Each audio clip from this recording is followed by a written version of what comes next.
नमस्कार, ये आकाशवाणी शिमला है। अब आप प्रभा शर्मा से प्रादेशिक समाचार सुनिए। आज के मुख्य समाचार।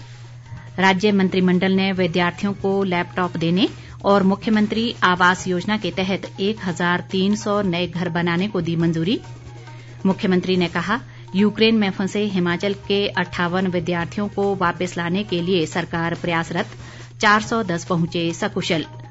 राजस्व मंत्री ने कहा, पड़ोसी राज्यों द्वारा हिमाचल की जमीन पर कब्जा करने का मामला गृह मंत्रालय से उठाएगी सरकार। और विधानसभा में सत्ता पक्ष और विपक्ष द्वारा एक दूसरे पर की गई टिप्पणियों के मुद्दे पर कांग्रेस ने सदन से किया वॉकआउट। अब समाचार विस्तार से। प्रदेश मंत्रिमंडल ने शिक्षा विभाग में पार्ट टाइम मल्टी टास्क वर्करों के 8000 पदों को भरने की मंजूरी दी है। मुख्यमंत्री जयराम ठाकुर की अध्यक्षता में आज शिमला में हुई मंत्रिमंडल की बैठक में ये फैसला लिया गया। शिक्षा विभाग में इन पदों को एसडीएम की अध्यक्षता में गठित कमेटी के माध्यम से भरा जाएगा।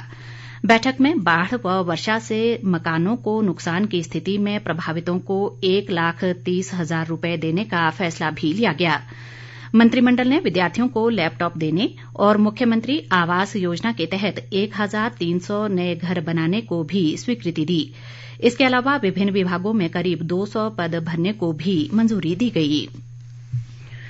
रूस यूक्रेन युद्ध के बीच यूक्रेन में फंसे हिमाचल प्रदेश के 410 विद्यार्थी अभी तक सकुशल अपने घर वापस पहुंच चुके हैं। मुख्यमंत्री जयराम ठाकुर ने आज विधानसभा में विशेष वक्तव्य के माध्यम से ये जानकारी दी। उन्होंने कहा कि अभी भी प्रदेश के 58 विद्यार्थी यूक्रेन और पड़ोसी देशों में फंसे हैं और सरकार उनकी वापसी के लिए लगातार प्रयासरत है। मुख्यमंत्री ने कहा कि यूक्रेन में फंसे भारतीयों को सुरक्षित वापस लाने के लिए पड़ोसी देशों से ऑपरेशन गंगा के तहत कमर्शियल और भारतीय वायुसेना की उड़ानें संचालित की जा रही हैं। इस संदर्भ में प्रदेश सरकार पूरी संवेदनशीलता के साथ विदेश मंत्रालय और यूक्रेन व पड़ोसी देशों में फंसे प्रदेश के विद्यार्थियों व उनके परिवारों से लगातार संपर्क में है। जम्मू कश्मीर, लद्दाख और हरियाणा द्वारा हिमाचल की जमीन पर कब्जा करने का मामला नॉर्थ जोन काउंसिल और गृह मंत्रालय के साथ उठाया जाएगा। राजस्व व जल शक्ति मंत्री महेंद्र सिंह ने आज विधानसभा में प्रश्नकाल के दौरान कहा कि जम्मू कश्मीर, लद्दाख और हरियाणा द्वारा हिमाचल की भूमि पर कई स्थानों पर अवैध रूप से अतिक्रमण किया गया है। सरकार इस मामले को गृह मंत्रालय और नॉर्थ जोन काउंसिल की बैठक में उठाएगी और अतिक्रमण को हटाने के लिए कहा जाएगा। महेंद्र सिंह ने कांग्रेस विधायक आशा कुमारी के मूल प्रश्न के उत्तर में कहा कि चंबा जिले के साथ लगती सीमा पर जम्मू कश्मीर ने अतिक्रमण कर वहां पर 9.5 किलोमीटर सड़क बना ली है। राजस्व मंत्री ने कहा कि जम्मू कश्मीर प्रशासन चंबा सीमा पर अपना कब्जा बता रहे हैं, लेकिन उनके पास कोई दस्तावेज नहीं है। इसके विपरीत हिमाचल सरकार के पास पूरे दस्तावेज हैं। महेंद्र सिंह ने कहा कि लाहौल स्पीति जिले के सरचू में भी केंद्र शासित लद्दाख द्वारा अतिक्रमण किया गया है और इस मामले को भी इसी काउंसिल से उठाएंगे। उन्होंने कहा कि परवाणु के पास हरियाणा सरकार के साथ भी सीमा का विवाद है और इसे भी सुलझाएंगे। कांग्रेस विधायक रोहित ठाकुर के सवाल के जवाब में महेंद्र सिंह ठाकुर ने कहा कि प्राकृतिक आपदा से किसानों बागवानों को हो रहे नुकसान की भरपाई के लिए उन्हें दी जाने वाली मुआवजा राशि को दोगुना किए जाने का मामला केंद्र सरकार से उठाया है। उन्होंने कहा कि पिछले साल अप्रैल में बेमौसमी बर्फबारी से किसानों बागवानों को 211 करोड़ 29 लाख रुपए का नुकसान झेलना पड़ा है। राजस्व मंत्री ने कहा कि मानसून में प्रदेश को 1151 करोड़ 70 लाख रुपए का नुकसान झेलना पड़ा है। उन्होंने कहा कि अप्रैल और मई 2021 में बेमौसमी बर्फबारी और ओलावृष्टि से हुए नुकसान की सहायता के लिए एनडीआरएफ के तहत कोई केंद्रीय सहायता प्रदान नहीं हुई। भाजपा विधायक जियालाल के सवाल में राजस्व मंत्री महेंद्र सिंह ने कहा कि भेड़ बकरियों को गाड़ी के नीचे कुचलने पर दी जाने वाली मुआवजा राशि को बढ़ाए जाने का मामला केंद्र सरकार से उठाया गया है। नेता प्रतिपक्ष मुकेश अग्निहोत्री के सवाल के जवाब में पशुपालन मंत्री वीरेंद्र कंवर ने बताया कि प्रदेश में इस समय वेटरनरी के 764 पदों में से 663 पद भरे हुए हैं। उन्होंने कहा कि वेटरनरी के खाली पदों को सरकार जल्द भरेगी। शिक्षा मंत्री गोविंद ठाकुर ने विधायक नरेंद्र ठाकुर के सवाल पर कहा कि प्रदेश में इस समय लाइब्रेरियन के 122 पदों में से 59 पद खाली हैं। उन्होंने कहा कि इन पदों को भरने के लिए आरएनपी की प्रक्रिया जारी है। प्रदेश विधानसभा में सत्ता पक्ष और विपक्ष द्वारा एक दूसरे पर की गई टिप्पणियों के मुद्दे पर आज विपक्ष ने सदन से वॉकआउट किया। विपक्ष ने ये वॉकआउट विधानसभा अध्यक्ष विपिन सिंह परमार द्वारा इस मुद्दे पर दी गई व्यवस्था के खिलाफ किया। विपक्ष का कहना था कि जब मुख्यमंत्री को सदन में अपनी बात रखने का मौका दिया गया तो विपक्ष की भी बात सुननी होगी, तभी बात खत्म होगी। वॉकआउट से पहले विपक्षी कांग्रेस ने सदन में हंगामा किया। कांग्रेस सदस्य जगत सिंह नेगी ने प्रश्नकाल के तुरंत बाद पॉइंट ऑफ ऑर्डर के माध्यम से 5 मार्च को उनके खिलाफ मुख्यमंत्री जयराम ठाकुर द्वारा की गई टिप्पणियों का मुद्दा उठाया। नेगी ने कहा कि उन्होंने इस संबंध में विधानसभा अध्यक्ष को शिकायत की है और मुख्यमंत्री द्वारा उनके खिलाफ इस्तेमाल कथित असंसदीय शब्दों को सदन की कार्यवाही से निकाला जाए। नेगी ने इस संबंध में नियमों का हवाला भी दिया।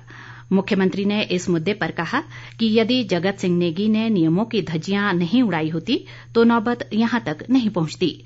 उन्होंने कहा कि अच्छा होता कि जगत सिंह नेगी दूसरों को नियमों का पाठ पढ़ाने के स्थान पर खुद नियमों का पालन करते।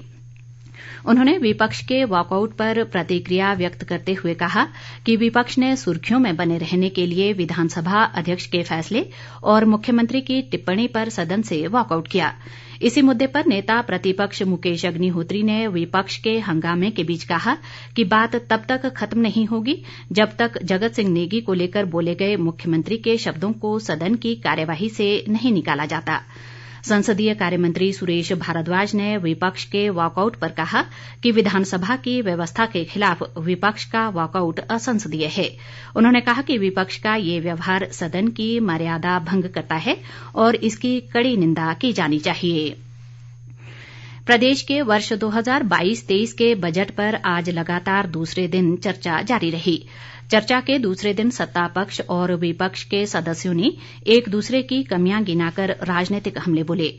सत्ता पक्ष के सदस्यों ने जहां बजट का गुणगान किया, वहीं विपक्षी सदस्यों ने ये कहते हुए इसका विरोध किया कि बजट में कुछ भी नया नहीं है और पूंजीगत व्यय में सरकार ने भारी कमी कर दी है। वन मंत्री राकेश पठानिया ने बजट का समर्थन करते हुए कहा कि पूर्व कांग्रेस सरकार द्वारा आबकारी विभाग में बनाई गई कॉरपोरेशन के कारण प्रदेश को 170 करोड़ रुपए के राजस्व का नुकसान हुआ। कांग्रेस सदस्य आशीष बुटेल ने कहा कि बजट में मनोरंजन और शेरो शायरी के अलावा कुछ नहीं है। विधायक रामलाल ठाकुर ने कहा कि बढ़ती महंगाई और बेरोजगारी से निपटने में ये सरकार असफल रही है। भाजपा विधायक डॉक्टर राजीव बिंदल ने कहा कि बजट से हर वर्ग को फायदा हुआ है। चर्चा में विधायक जेआर कटवाल, राजेंद्र राणा और विनोद कुमार ने भी हिस्सा लिया। आकाशवाणी शिमला के क्षेत्रीय समाचार एकांश द्वारा प्रत्येक सोमवार को अमृत महोत्सव क्विज आकाशवाणी समाचार के साथ कार्यक्रम शुरू किया गया है। आज का प्रश्न है, हिमाचल प्रदेश के बिलासपुर का कृषक आंदोलन किस नाम से प्रसिद्ध हुआ? आप अपना जवाब हमें इस बुलेटिन के समाप्त होते ही हमारी ईमेल adnewshimla@gmail.com पर भेज सकते हैं। जवाब देते समय श्रोता अपना स्थान, मोबाइल नंबर और फोटो भी साथ भेजें। ईमेल पर सबसे पहले जवाब देने वाले 10 श्रोताओं में से लकी ड्रॉ के माध्यम से विजेता का चयन किया जाएगा। विजेता का नाम कल शाम इसी समय समाचार बुलेटिन में प्रसारित होगा। पुरस्कारों के लिए सहयोग दे रहे हैं हिम ऊर्जा हिमाचल प्रदेश। चलो अब अक्षय ऊर्जा अपनाएं, अपने प्रदेश को आगे बढ़ाएं। अधिक जानकारी के लिए अपने निकटतम हिम ऊर्जा कार्यालय से संपर्क करें। केंद्रीय सूचना व प्रसारण और खेल मंत्री अनुराग सिंह ठाकुर कल हिमाचल प्रदेश के प्रवास पर रहेंगे। एक सरकारी प्रवक्ता ने बताया कि इस दौरान वे अंतर्राष्ट्रीय महिला दिवस पर हमीरपुर में होने वाले समारोह में शिरकत करेंगे। केंद्रीय मंत्री का ऊना में लोगों से मिलने का कार्यक्रम भी है और कल रात ही वे दिल्ली लौट जाएंगे। तकनीकी शिक्षा व जनजातीय विकास मंत्री रामलाल मारकंडा ने लाहौल स्पीति जिले के मडग्रां में आयोजित योर उत्सव के समापन समारोह में भाग लिया। 4 दिवसीय योर उत्सव में करीब 15 फुट ऊंचे बर्फ के शिवलिंग की पूजा अर्चना की गई। इस दौरान स्थानीय लोगों ने सामूहिक रूप से पारंपरिक वेशभूषा में मुखौटा पहनकर नृत्य शैली में शिवलिंग की परिक्रमा की। योर उत्सव को सर्दियों के मौसम की विदाई समारोह और अच्छी फसल की कामना के रूप में मनाया जाता है। अंत में मुख्य समाचार एक बार फिर। राज्य मंत्रिमंडल ने विद्यार्थियों को लैपटॉप देने और मुख्यमंत्री आवास योजना के तहत 1300 नए घर बनाने को दी मंजूरी। मुख्यमंत्री ने कहा, यूक्रेन में फंसे हिमाचल के 58 विद्यार्थियों को वापस लाने के लिए सरकार प्रयासरत, 410 पहुंचे सकुशल।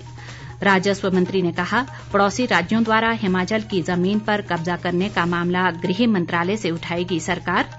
और विधानसभा में सत्ता पक्ष और विपक्ष द्वारा एक दूसरे पर की गई टिप्पणियों के मुद्दे पर कांग्रेस ने सदन से किया वॉकआउट। इसी के साथ ये समाचार बुलेटिन समाप्त हुआ। नमस्कार।